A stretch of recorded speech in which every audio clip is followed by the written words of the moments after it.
We're live with Sabine Durrant. Have I pronounced that right? I'm very It's sorry. Durrant, actually, Sabine Durrant. Durrant, but not Sabine bad. Durrant. Would you like to introduce yourself to the members and tell them a little bit about your books? Yes, so I write psychological thrillers. My sixth has just come out. It's called Sun Damage, and I write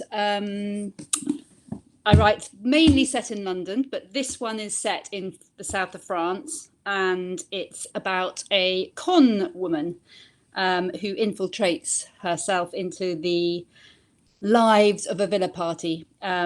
She's basically takes the role of somebody who was going to be employed as a private chef, and she pretends to be this person in a way as an attempt to escape a terrible situation in her own life. So it has sort of double jeopardy in it. It's whether she's going to be caught by the man she's escaping from, her sort of partner in crime, or whether she's going to be found out in the house itself. So yes, I write a book every couple of years, and what else? What else shall I say, Kaz? That's a perfect introduction so far. Good. So, what made you decide to move this one to the south of France? I wrote this in the first lockdown, and I was supposed to be going on holiday like we all were that summer, and we didn't know, did we, if we were going to be able to or not. In fact, we didn't in the end, but I wrote it really as escapism. I thought, oh, I don't want to, normally I write about the area that I live in, which is Wandsworth Common in South London, and I write about things happening behind suburban doorways. And so I just had this idea for this sort of much more of an adventure. It moves quite a lot faster than some of my other books. It's much less about things simmering beneath the surface and more about, daily jeopardy, something really your nerves on the edge from the beginning. So I think it was really the circumstances in which I wrote it that made it different. Do you have a particular draw to South France, or is there like a reason why that place in particular? Is that where you were going to go on holiday, or? That was where I was going to go on holiday. So it was me imagining. And in fact, I still thought when I started writing that we were, March 2020, that I might still go. So I thought, well, I'll just put the building blocks in place. And then when I'm there, I'll be able to use my experiences, the senses, what it looks like to feed into what I've written. And when I realized I wasn't going to be able to go on holiday, my partner, who's also a writer, I said to him, oh, this is a disaster. I can't go, so I'm not going to be able to. And he said, well, why don't you use your imagination? It's what writers are supposed to do. So actually, it was very liberating, that, because I do normally like to do quite a lot of research. And I did do research, sort of Googling, beaches south of France. So there were difficult things. I mean, the plot obviously was straightforward, but I found it hard trying to, I couldn't remember. I mean, I have been to the south of France, certainly been to the Mediterranean. I couldn't remember what seagulls they have. In England, you have so many of those big white and grey seagulls. And I couldn't remember. And things like that is just sort of important for the sort of fabric of the book. So I put in some brown seagulls and hold, fingers crossed. And I think they do. I think they do have seagulls on the south of France. So yeah, that's otherwise, why did I chose the south of France initially, partly because I was going to be going there, but also because I wanted somewhere hot and glamorous, and I wanted the sort of underbelly. I wanted sort of to compare the sort of lives of these people having a kind of glitzy, glamorous holiday and real life simmering, really the bottom of the pool simmering underneath. So yeah, that's why. Sounds good. So you got some hellos from Aggie and Donna, and I'm guessing Facebook users maybe Leslie. Hello. Who've all said hello to us. And Sam has asked you, she said you've had some great feedback from other authors. I was reading that before we went live, the feedback you'd had from other authors. What was it like when all those reviews started coming in? Oh, it's just fantastic. I mean, obviously, getting the, thumbs up from one's brilliant peers couldn't be nicer, really. I mean, it's wonderful. It's an incredibly supportive community, the crime writing, as you'll know, I suspect, Kaz. People are very kind and supportive, but at the same time, you kind of, you do hope that they like what they say, and and you can sort of tell between the lines. And this has had a fantastic reception, so it's really exciting and gratifying. So yes, people like Erin Kelly and Sarah Hillary and Lisa Jewell just have been great. Yeah, there were some fantastic ones that I was reading before we went live. Sound really good. Yeah. So you've talked about the seagulls and things. What kind of other problems did you have? What did you have to go and research for this? What did I have to go and get? I'm sorry, I'm just slightly distracted because my dog has just been to the vet and is not supposed to be biting her paw. And I'm just going to get her out. And I'm going to come straight back. Sorry, this is real live drama in the Sabine Durrant household. Ruby, can you just get the dog out and deal with her paw? Ask Dad to. Thank you. Sorry about that. Your question was, what other problems did I have? Yeah, what other problems do you have in research? In my research,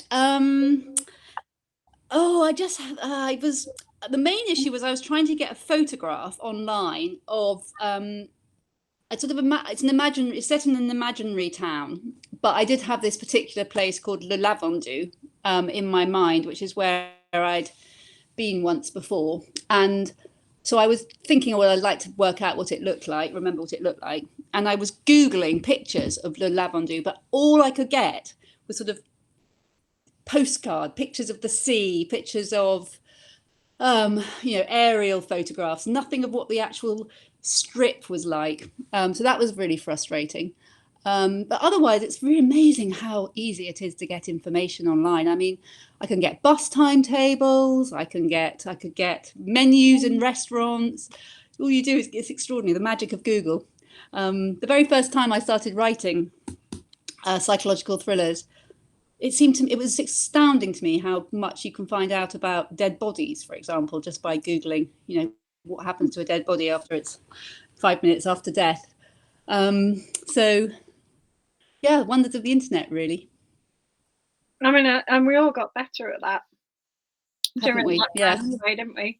So we've got Andrew watching as well. He's just said hello. Andrew. He often likes to ask if your books are available on audio. They are, yes. So this one is available. Yes, they're all available. Yeah, all on Audible.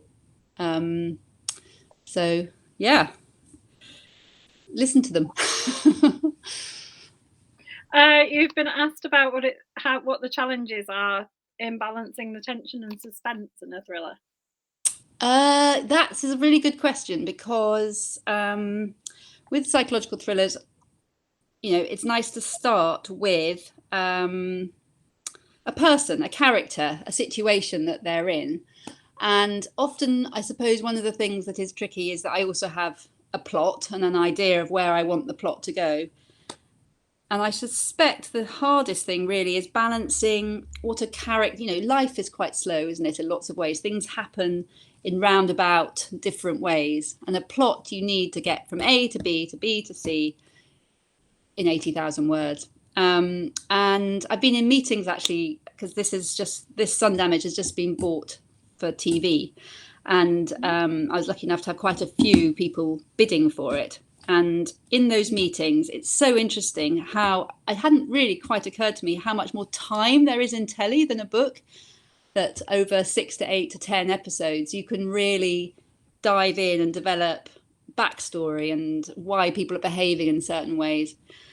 So I suppose that's what I find hardest, the balance between really making a character's responses genuine, how I think that character would behave in those circumstances, versus the pressure to keep the plot going, to keep the reader turning the pages, to keep the jeopardy up, the sense of excitement about what's going to happen next. So would you like to write the screenplay? Well, that's a very good question. I would be really interested to, but I don't think so, because I also think, one of the things that interests me a lot as a writer is the fact that you're very deeply involved in your plot and your characters. But the way to really make it sing and to work is to have constant objectivity, to constantly be moving back from it. And so when I'm writing, I do that by trying to put space between me and the work, by in the short term, I kind of print it out or look at it in a different format on screen. Sometimes I email chapters to myself in an attempt to make it look different. And then also putting later on in the editorial process, putting time between me and so having a space, and I do completely different things so that when I come back to it, it feels fresh. So that's a very long-winded way of saying that no, I think for a new medium, it's better to have fresh eyes, a fresh voice, somebody who will bring something else to it. It's a very exciting process though. So for someone who's not read Sun Damage, introduce us to the main character.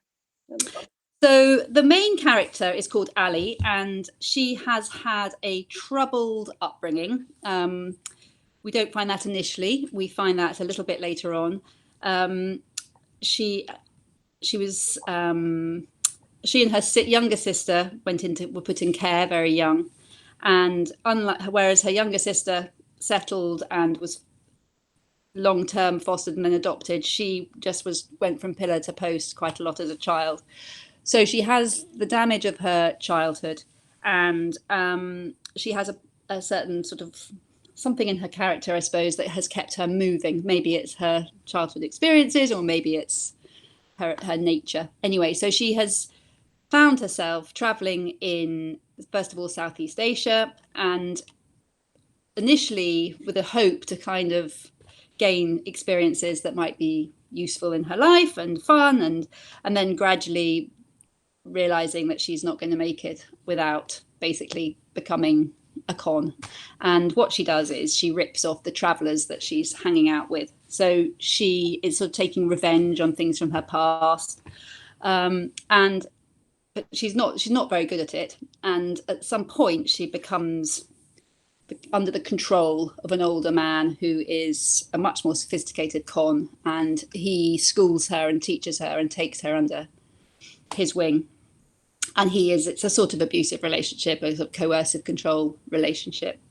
And when the novel opens, they're in the south of France, and they've just completed a successful con, persuading a sort of old Etonian to buy a Picasso from them, and they should be, sitting back on their laurels and enjoying themselves, but he just wants another con. He always wants another con.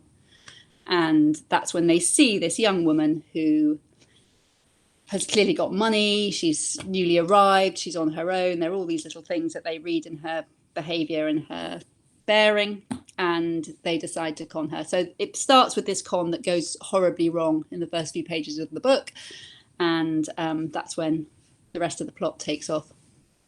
Sounds fascinating. We've got so many questions coming up. Oh, good. So Sam wants to know if you would hope that the TV version would be true to your story, or would you be open to interpretation? I would be open to interpretation. I was lucky enough, as I say, to have a bit of choice, and some of them were from America, and I was perfectly open to the book having American characters in it, and one of them wanted to move it to the Hamptons, and I felt a little bit uneasy, but I didn't really mind. I mean, I do think that it's lovely if the book keeps its integrity, because it's in a TV version, because that's a proof that it works as a book. But I am very open to people changing things if that will make it better. An 8-part TV series is very different to a book. And I don't know. I mean, sometimes I don't like it when I'm watching TV shows that are based on books that I love and they're too similar. I think sometimes you can feel, well, I might as well be reading the book. Other times, if I'm watching a TV show and it's very different, then I suppose that's also a bit annoying. I feel less precious about having written this book and what they do with it than I do about books that I love, funnily enough. So I don't know. What do you think, Kaz? Do you like books to be true to TV, true to books?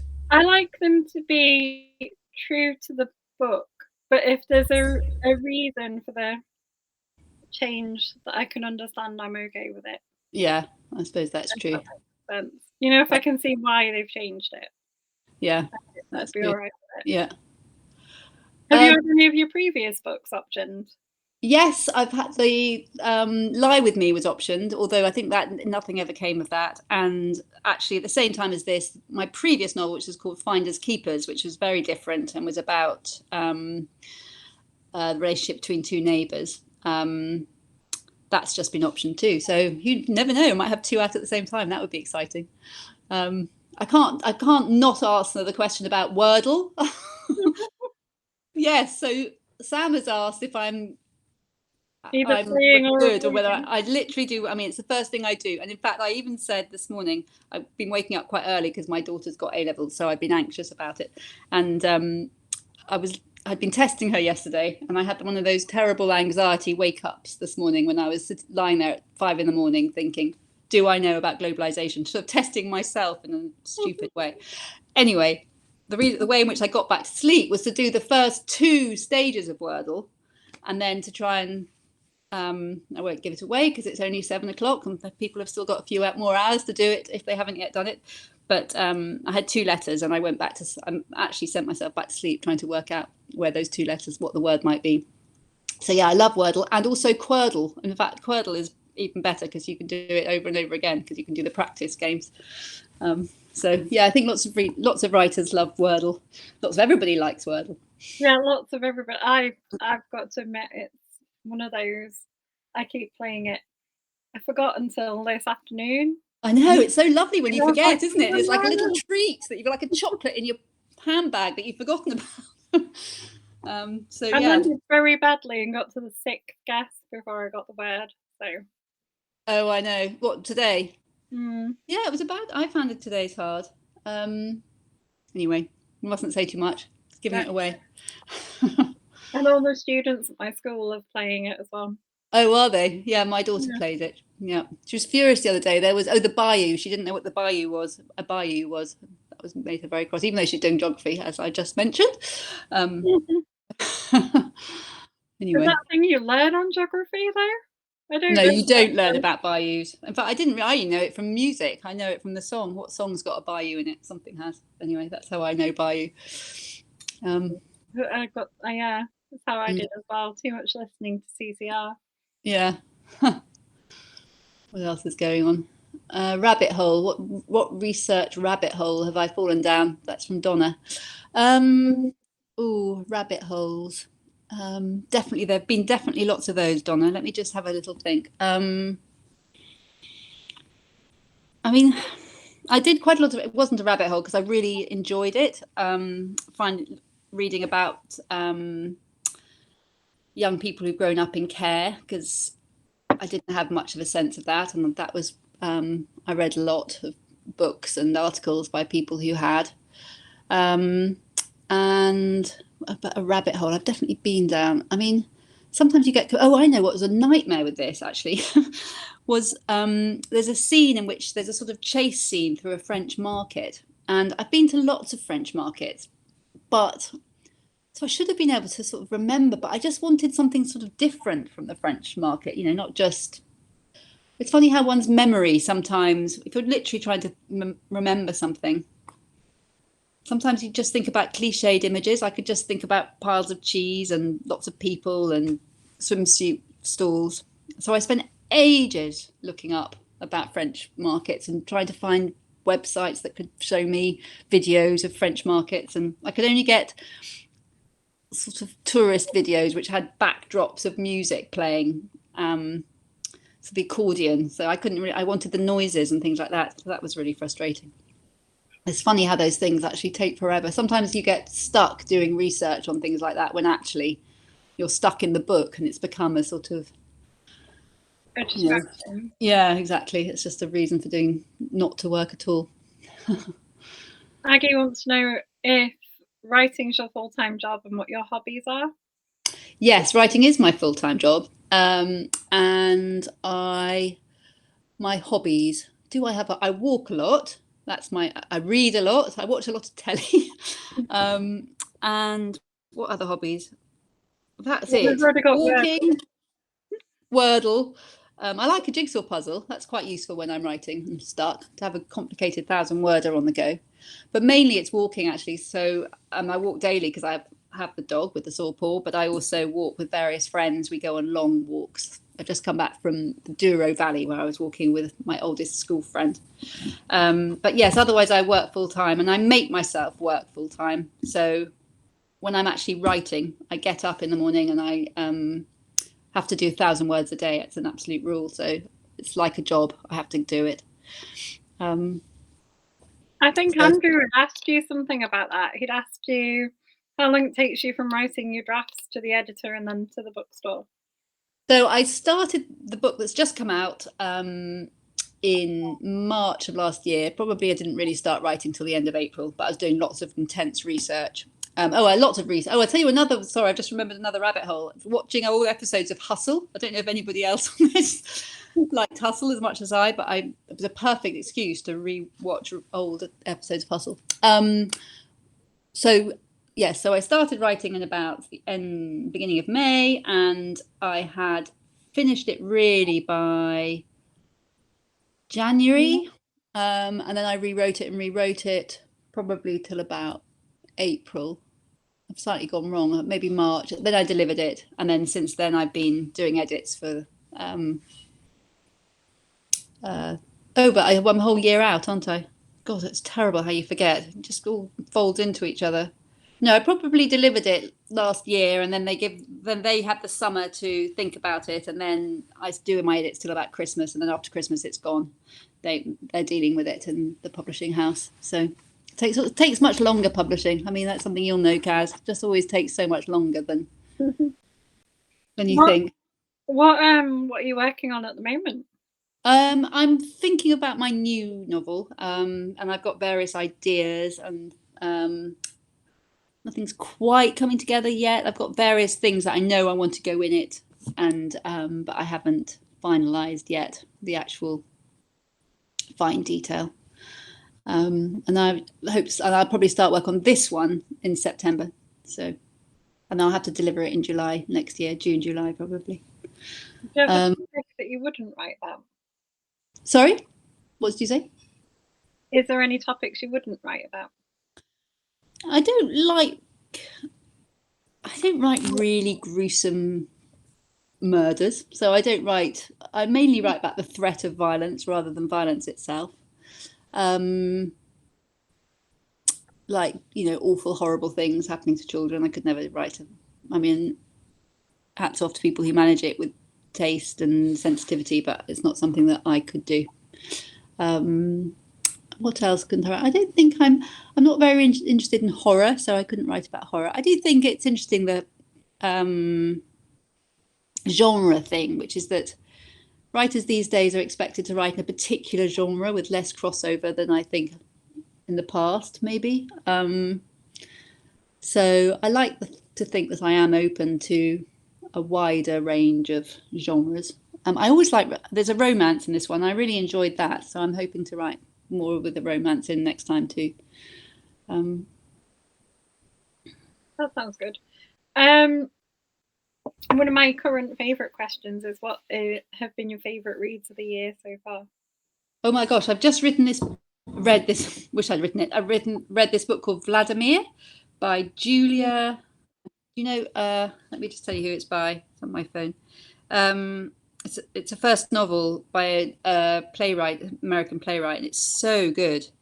It's called Vladimir by Julia May Jonas, and it's about a middle-aged college lecturer and her husband. Her husband is sort of up for having affairs with students, and historically, and she is sort of reeling from that. But meanwhile, she becomes obsessed with a new professor at the college, and it's set in upstate New York, and it's really good. It's really, really good. It's about middle age, but it's also about obsession, and it's very funny. It takes extraordinary kind of. It's a thriller. It's definitely a thriller. So I've read that. What else have I just read? I've started writing down books I've read, because I don't know about you, but people ask me what I've just read and I just forget. A book called Euphoria by someone called Lily King, which she wrote Writers and Lovers. That's brilliant. and Lessons in Chemistry, the Bonnie Garmus, I've read that. And French Braid, Anne Tyler.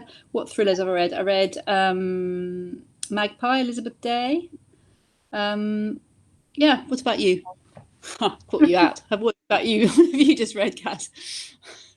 What have I just read? Well, I've read Lessons in Chemistry. It's probably my favourite read of the year so far. Oh, did you like it? Yeah. Yeah, I really liked it. I am currently reading an ARC of the Sinner by Caroline England. Okay. What's that about? A very like a psychological thriller, and at the moment I'm only just at the beginning. Sort of a woman who's not very happy in her family life. Oh, She's being sounds good. kind of elsewhere. Oh. You know what I mean? Oh, yeah. Very good. Yes, I do have a favourite mug, Sam. I'm really, really fussy. In fact, this isn't my absolute favourite, but I don't mind it. It's got a picture of a crab on it, but it has to be white inside, and it has to be. So that's We've got 3 in the house that we all love, and there are 5 of us I've got 3 kids, all grown up, and they all should have left home, but they haven't yet, and we're all fighting over those 3 mugs. So we have to go and get them from people's bedrooms. But yeah, things like that really matter when you're writing. You're stuck at home, and what you drink your daily tea and your coffee from become vitally important. I have a sort of routine before I start writing, which is I walk the dog, come home, wherever I'm writing has to be. In the summer I tend to write in the bedroom, and in the winter I write in the sitting room, and it has to be tidy and comfortable, and sometimes I light a little scented candle to kind of pretend that I've got a routine going, and I go and make myself a coffee. That's my tea mug. This is one of my favourite tea mugs. My coffee mugs are more shallow. What about you, Kaz? So you have a favourite mug. Are you drinking from your favourite mug now? No, I don't have. We have some that we alternate from when we do the author chat. So this was bought for me by Sam, who does the author chat with me. I don't know what she was trying to say. And then we've got some that are printed with the book group logo. I normally try to use those, but they're both in the wash. Oh right, yeah, that's a tragedy, isn't it? Because if you when you get them out the dishwasher and you wash them, they're never quite the same, are you? They have to be fresh in the morning. All these other fussy things. And then all of the rest have got like really nerdy things on because my husband's a massive nerd. Oh, is he? Yeah, we've got some chemistry ones from my son, who's a chemist. But yeah, people tend to, and then yeah, my absolute worst mug is those Sports Direct mugs that the kids like. You know, those massive, great, thick mugs. I hate those. Anyway, these things that occupy our minds. You've been asked about the breed of your dog. The breed of my dog, how old she is and her name. Yeah, she is called Ruby. She's a Wheaton Terrier, and she is 7.5. People think she looked like a cockapoo, and where I live in this area of South London, there are an awful lot of cockapoos. Cockapoos have become the kind of, I don't know, the most popular dog. And because of their popularity, they're a bit irritating, whereas I'm sure they're lovely dogs. Anyway, people always say, oh, is she a cockapoo? We have to say, no, she's a Wheaton Terrier, about 3 times a day.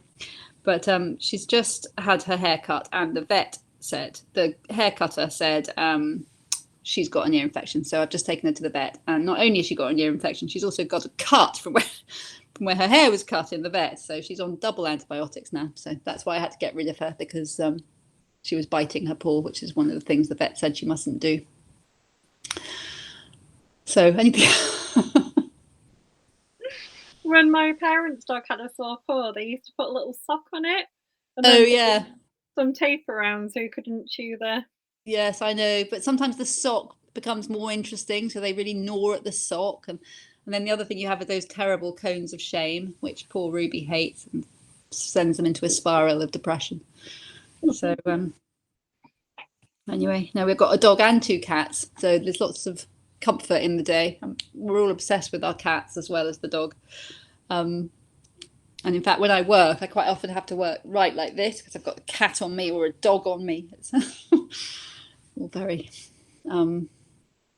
distracting. Very nice, though, I would imagine. Sorry? Very nice. Nice. Yeah, it's good company. It's true. It is. Yeah. One rule of crime writing is you should never kill the dog. And I had one dog in jeopardy in one of my books, and it's funny, I had more mail about the dog than anything else. Anyway, I didn't. Well, let's give it away. But no, never kill the dog. Yeah, that came up in a chat we were doing the other day. Apparently, there's a whole website. Oh, is there? Yeah, called "Does the Dog Die?" I think. Oh, really? Yeah. That's funny. And you can Google the book you're about to read to make sure no animals die in it. Oh, is that right? Oh, it's really Yeah. funny, isn't it? I don't know why it's so upsetting when animals. I mean, I remember watching Game of Thrones with my son when he was, whenever it first came out, and I was watching the first series with him, and we just sat there kind of blankly watching kind of people being eviscerated and had their heads not chopped off and sort of extraordinary group sex and all sorts of extraordinary things. And then the wolf, whatever it is, anyway, whatever the kind of wolf-like animal is about to die. And we're both going, no, don't kill. Thinking, gosh, yeah, it's a funny thing. I think it's because they're innocent and they're not responsible for anything. I think it seems cruel to kill the dog. I still remember one of my very first formative experiences was watching Journey to the Centre of the Earth, a movie with a film on the telly with my uncle and aunt, great uncle and aunt.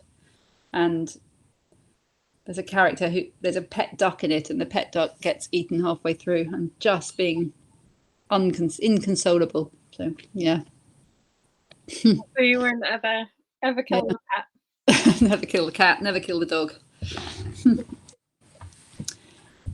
Oh yeah, so have you got any live events coming up is what you've been asked? Well, the tragedy is everything is on. I mean, much as this is lovely to do and actually is great, but no, I haven't got the live events that I was doing. They're still really slow to come back, I think. I don't know, what's your experience? Do you think that there are? They're coming back slowly, I think. Yeah. I'm hosting one in Wigan. Okay. Who have you got coming to that, Kaz? At the weekend. We've got Mike Craven, Caroline England, Paul Finch. Fun. Nice. Yeah. Yeah, I'd love to. I love them. I'd love to be in Nottingham, in Waterstones. So soon, hopefully. Are you going to any of the book festivals? Yeah, I'm hoping to go up to Harrogate. But that's the only one I'm going to this year. So what about you? You go to them all, Kaz? No, but I am going to Harrogate. Oh, we'll see you there. It's a great one, isn't it? Have you been lots of times before? I've been a few times before because it's not far from where I live. I'm going on the Saturday. Oh yeah. No, it's really fun. Yeah. So yeah, hopefully, but I've got a few things to sort out. Yeah. Just before the pandemic, I think. Yeah. Oh, there we go. Judith says her local bookshop has started up their live book signings. Okay. Oh, that's good. Oh, good. That is good to know. As well. So there are some coming back. There are some. I've just not been invited. Damn. Never mind. Well, I'm sure you will be, though. Yeah, hope so. Yeah, actually, I have a friend who's busy going around to lots of them. So, yeah, hopefully. Yeah, I don't know. Crime writers, I don't know. Maybe it's just me, but crime writers seem to be invited either to crime events, but very rarely to mainstream events. I think that's a sort of innate, maybe something a little bit innately patronising. Maybe I'm wrong, but do you think that's right, Kaz, or not? I don't know. It maybe depends on the event. I'm going to Bradford Literature Festival. Oh yeah. In July, and that has got an amazing array of events. It's not a crime festival. It is just a. Okay, but there are lots of crime ones as well. Well, I'm going to a couple of panels that are crime themed, but on the same day I'm going to one about Viking history. Okay. So. Is that with your husband? No, it's for you. Yeah, he's not going to any of them. He goes to ones about comics and. Oh right, I was trying to work out what kind of nerd he was. He's a comic nerd. Yeah, I call him literally a massive nerd because he's really tall. Yeah, comics and board games and games, all that kind of stuff. He's just that kind of a nerd. Judith is going to Harrogate as well. Oh, good, Judith. Well, we'll see you there too. Oh, Yeah. nice. Yeah.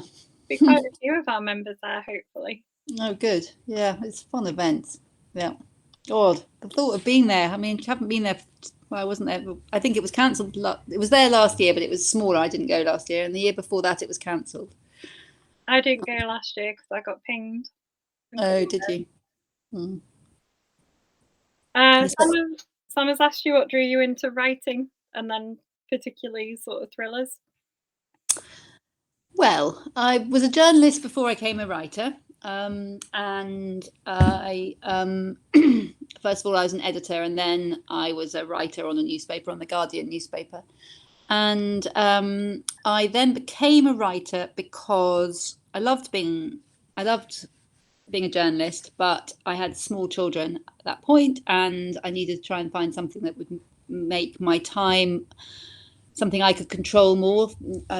Deadlines were, I found I had a weekly deadline, and it was just, I don't know, it didn't suit me at the time. And so I got a contract. I wrote a few chapters of a book which was called Having It and Eating It, and it was much more of a romance. It was similar to my psychological thrillers, just didn't have any dead bodies in it.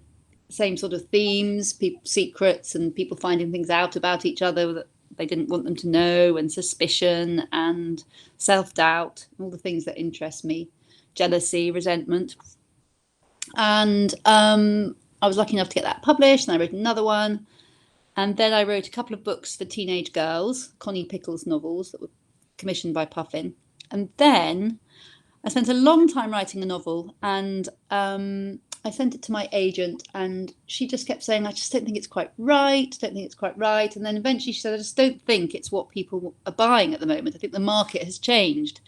And so I think you should start again. And that was a really terrible moment because, it was my third adult novel, and I really felt, it was the best and good, and I worked so hard on it. But I think I'd overworked it. I think I'd tried too hard to do something that wasn't necessarily instinctive, or there was no fun in it. I think that was the problem. So she said, go to the bookshop and just look at books and pick them up and see what's selling and what's in the bestseller list. And I went, and there was that Rosamund Lupton book, Sister. And I love Rosamund Lupton. In fact, I think it's her fourth 5 hours. I don't know if you've read that, but it's brilliant. It came out last year. Anyway, Sister was there, and S.J. Watson's Before I Go to Sleep had just done incredibly well. So I read them both, and I realised that I could write about the things that interest me and that I probably felt that I was good at writing about, but also throw in a dead body. So my first novel, which was called I've just forgotten what it's called, Lie With Me. It was about a woman who, no, it wasn't. What was my first novel called? I have to look it up. I've just completely forgotten. Brain dead moment. Under Your Skin. It's called Under Your Skin. There are so many novels that all these books slightly have the same names after a bit. Anyway, it was about a TV presenter who seems to have loads of money, everything going for her, and glamorous lifestyle. She presents a sort of morning TV show, and she goes for a run every morning, and she finds a dead body, which she then reports. And on the common, a young woman who was murdered overnight, and she becomes, for various reasons, the police begin to suspect her, and because she's contaminated the scene and things like that. And really, that was the one I was talking about, how easy it was to Google things. I realised actually I really enjoyed doing it, and I wrote it incredibly quickly. The novel that I'd abandoned, it took me forever. I was working really hard on every page, whereas this I just wrote it in about 3 months. So that was me on the psychological thriller front, and that was, as I say, six novels ago. Would I ever consider, Aggie asks, whether I'd consider writing a crime book for children aged 10 to 13. That's a really interesting age. I mean, funnily enough, that is exactly the age that I was writing my teenage books for.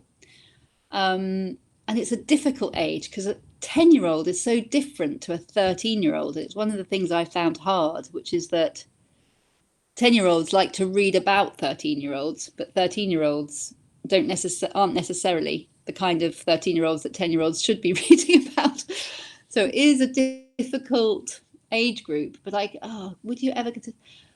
There must be. I mean, didn't we read Agatha Christie when we were between 10 and 13? I mean, maybe that would I be interested? I would. I mean, it would be a challenge. It's a good question.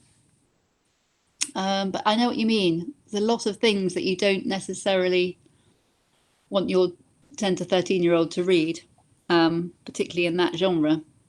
I'm going to have a think when we're talking. Think if I can think of any other really good examples of. There's a really good series I read in the lockdown called Popkin and Stubbs. That's Oh yeah.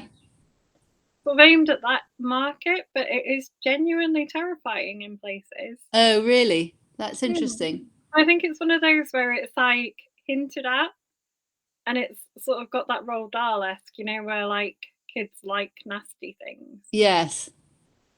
But not, yeah, and some kids are much more resilient than others, aren't they? It would have terrified me as a child. Yeah, I think it would have those things terrified me.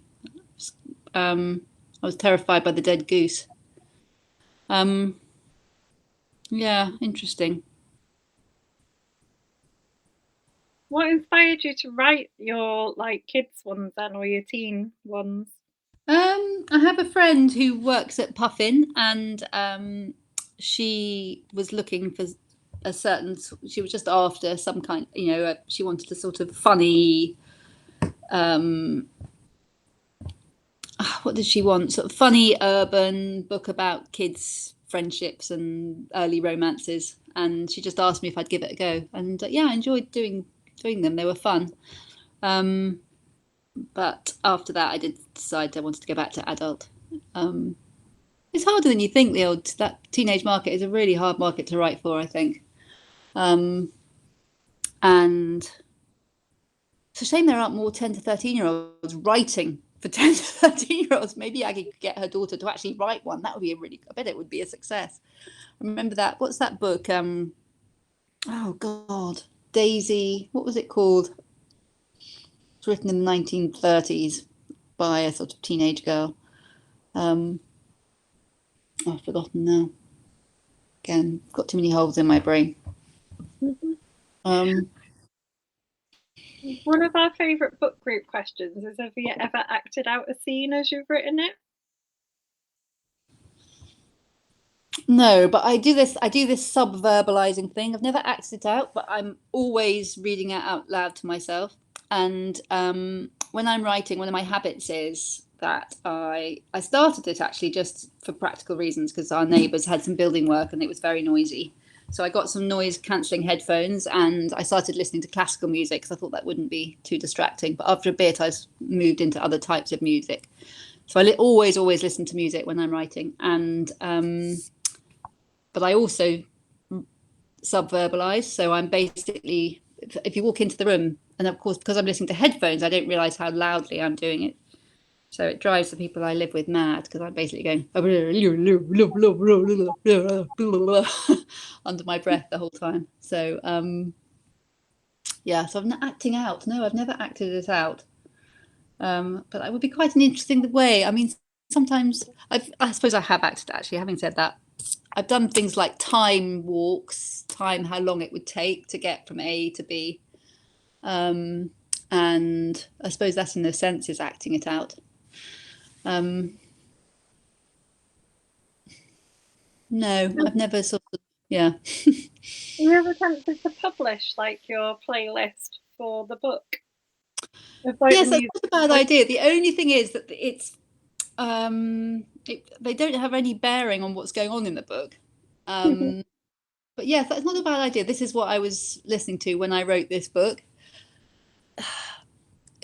I have to listen to particular sorts of music, and it's nothing to do with the genre of music. It's to do with how well I know it. And so I can't know a piece too well. And if it's new, it's too distracting. So it has to be something that I know. It's almost have to be that sweet spot when you're actually loving something at its most, because it's new enough, but also familiar enough. So I tend to either go back and listen to things I haven't listened to for years and years and years, or I'm discovering new people. And listening to them in the day, and then, or not in the day, around the writing, and then concentrating on it and also I've got to be I have to listen to the same artist, so that's what makes the playlist wouldn't be that interesting, because I like to listen to an album rather than a dip in and out, because that's too distracting too. It sends me off on the wrong. And it has to be quite uplifting, so it's uplifting because it's making me think, yes, I can write, yes, I'm not, this isn't a disaster like one often thinks. And so not necessarily, I might be writing about something really awful and sad, but actually what I'm listening to is really cheerful. So that's a funny old thing. Andrew wants to know if you've been to your publishers to meet your editor. Yes, I often go in to meet my editor, and the joy of being able to do that now, because obviously it was difficult in the last 18 months, 2 years. And do I have a say regarding my book covers? I do, and I don't. So for the hardbacks, so the hardback of the last one, Finders Keepers, I really loved, but they wanted to change it for the paperback. They wanted a very different look, and so the control I had is that they showed me a lot of images, and I was able to say, please, not that one or that one or that one. But I didn't have the control to say, I don't like any of them, if you see what I mean. So I had to go with the one I was happy. So yeah, that's slightly indiscreet to me, but I wasn't particularly happy with the last cover. But I love the cover of this one. I think it's great, and I'm going to show it. And I hope they'll keep that for the paperback, but we'll see. They do tend to sometimes want to change. The difficulty I had is my third thriller, Lie With Me, had a brilliant, really distinctive, bright cover. It was blue, it was of a swimming pool, and it had pink writing on it, and it was really sensational, and it did very well in hardback, did very well in paperback. But the way in which publishing works is that because it's done well, it becomes imitated. So the cover, so therefore for the book I wrote after, it would have been so nice to have had the same sort of theme with the next book. It's called Take Me In. But by that stage, a lot of other books had come out which looked too similar. So we had to change direction again. So things like that are a bit frustrating, I think. But I mean, I suppose it is just part of an industry that's constantly evolving, so it's fair enough. And maybe in itself, it was copying somebody else, and I didn't realise that at the time. Are all your books standalones? Yes, they're all standalones. Yeah. Are you never tempted to sort of venture into a series, or? Not a series. I'm tempted to do a sequel for this one, partly because that would be very helpful for the TV show. But also because it's open-ended enough. It sort of finishes, but it's also it could lead on. So I would be quite intrigued to go back. I mean, that Lisa Jewell's obviously just done a sequel to, I can't remember what it's called, but she's just done a sequel anyway. And I haven't read it yet, but I'd be interested to know. The Family Upstairs was the first one, and I can't remember what this one's called, the one that's just come out, but I'm sure it's brilliant. But it's a difficult thing with a sequel, because if I'm buying a book, I don't necessarily want to buy a sequel. I mean, you want to sort of constantly have, I don't know, you're not going to get the new readers of this book, because they're going to have to go back to get the old book. It's a tricky business thing, isn't it? Doesn't necessarily work. I quite like a good series, though. I like returning to favourite characters. Yes. It's easier with a detective, though, isn't it? And I don't write about detectives. Do you think it's easier with a detective? Can you think of an example that doesn't have a detective? Or a psychologist? Or one? Ellie Griffiths is her main character is an archaeologist. Oh, right. Yeah. Well, I like Ellie Griffiths. Yeah, I've forgotten that. Yeah, true. They're a series I really enjoy. Yeah, she's great, isn't she? Yeah. I think Barbara Vine is my absolute model, and she didn't write. Obviously, Ruth Brent, in her capacity as Ruth Rendell, she did, but as Barbara Vine, she wrote standalones. I think I just like to. Often, when I'm writing a novel, I'm trying to write something different to the one I wrote before, so I'm sort of branching out, just giving my imagination a different place to go. So. I'm asking for a recap of Sun Damage. I don't think he joined straight away, so can you give him a recap of what it's about? It's about a woman who is a con artist, a young woman who's a con artist who is in a sort of slightly coercively controlling relationship with another con artist, a slightly older man, and they are basically traveling around initially Southeast Asia and India, and then Southern Europe, and they are conning people in a involved in sophisticated cons. And the book begins when they've just finished their rather successful con, but they've set their eyes on a young woman who is sort of ripe. She looks wealthy and lonely, and they sort of befriend her. And he has a con in mind. Our heroine, who's called Ali, isn't really into it and wants to sort of move on. But the con goes disastrously wrong, and Ali ends up fleeing from Sean, who's her sort of controller, and takes on the role of the woman that they were conning, as in she was about to start a job as a private chef in a villa holiday. So Ali then takes on the guise of her, and it's about what happens next, really, as much as anything. So she's hiding from Sean. So there's the jeopardy of will he find her, plus the jeopardy of will she be found out as not a private chef who doesn't know how to cook chicken cacciatore and whatever she's expected to. So read it, find out. Sam is asking if I write an outline and know the ending before you start. So with this book, I didn't know the exact ending, but I had an idea. And there's a twist, obviously, and I definitely knew what that was going to be. And I do try and write a really detailed outline, but it's the bit of the writing process that I like least. I find it just itching to get writing, and I try and open a file in which I say in chapter 1 this is going to happen, and in chapter 2 and in chapter 3, and working my way down. And to begin with, it's very detailed. So the first 4 or 5 chapters I can write a really detailed plan, and after that it slightly falls apart. And in the writing, the stuff that I planned, I can write really quickly, and after that it becomes slower. And I don't know whether I need to get better at the planning, or whether that is just part of the process. I don't really know. Be interested to know what other writers that you've talked to have said, Kaz. Got an idea on that? Do people?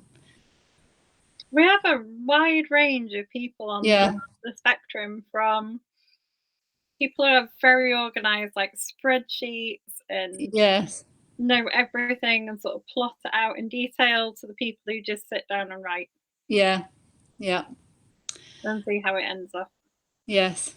I mean, you can take yourself down a dodgy path. I've gone wrong before by not plotting and have to row back, and it's frustrating to throw away lots of pages of writing, but I guess that is in itself part of the process too. What are so this is another one of our group's favourite questions. What are your most memorable moments as an author? Well, I have to say, being in these TV meetings with production companies and studios, American TV film studios, telling me why my book was so great and why I should go with them, was a really thrilling 2 weeks. I've just come through that, and it's basically been very damaging for my ego, because it pumped me up in a way that's not good for one. One needs to be pushed down, which I'm very quickly being pushed down. But that was really brilliant. Being shortlisted for a prize at Harrogate was fantastic. Really fun, and just as good as winning, which I didn't quite, but was just great. And what else? What other? Writing those first few chapters of my first thriller, Lie With Me, just the way in which it just came out, and I was so excited and so enjoying it. I remember sort of taking my laptop with me everywhere and just sitting waiting for my daughter to come out of school, and just literally sitting on the steps, the pavement outside her school, just thinking, I'll just write another 500 words, just another 500 words. That was really fun. So yeah, those are the 3 highlights, I'd say. Do you still find the writing of your thrillers as fun as the first one? Yes, but they don't get more and more fun, and they don't get less and less fun. So it's definitely an up and down process. I really enjoyed writing this one. And I really enjoyed Finders Keepers, the one I've just finished. I mean, the one before this one.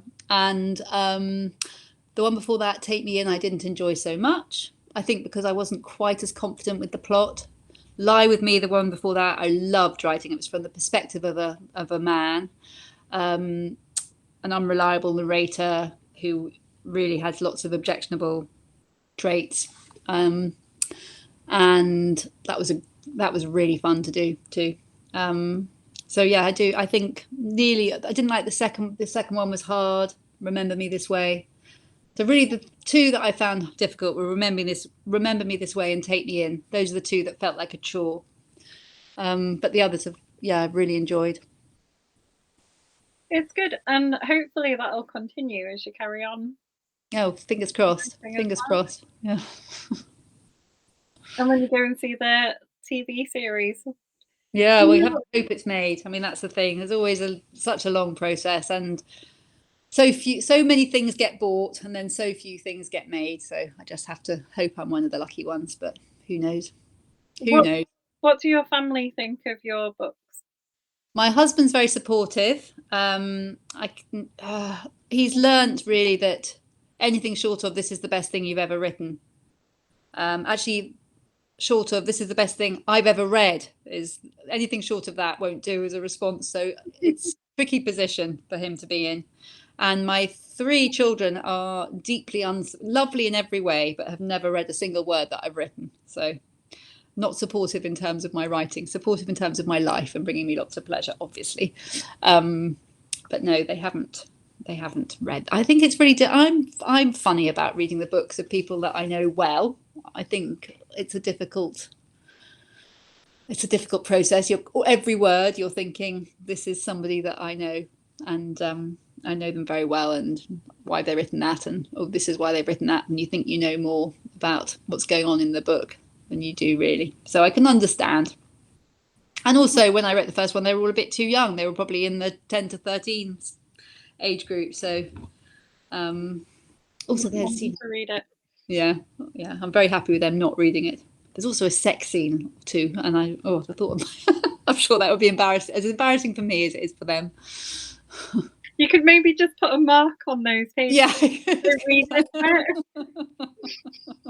That's true, Kaz. You're like the mum edited copy. Yeah. We are at the end of our interview. Ooh, that's gone quickly, hasn't it? Well, it's gone quickly for me. It's gone really quickly. It's been an absolute pleasure chatting to you. Oh, thanks, Kaz. It's been lovely chatting to you too. Yeah, and thanks to all other viewers and for joining and all your lovely questions. Thank you. Yeah, thanks very much for joining us. Okay. Bye.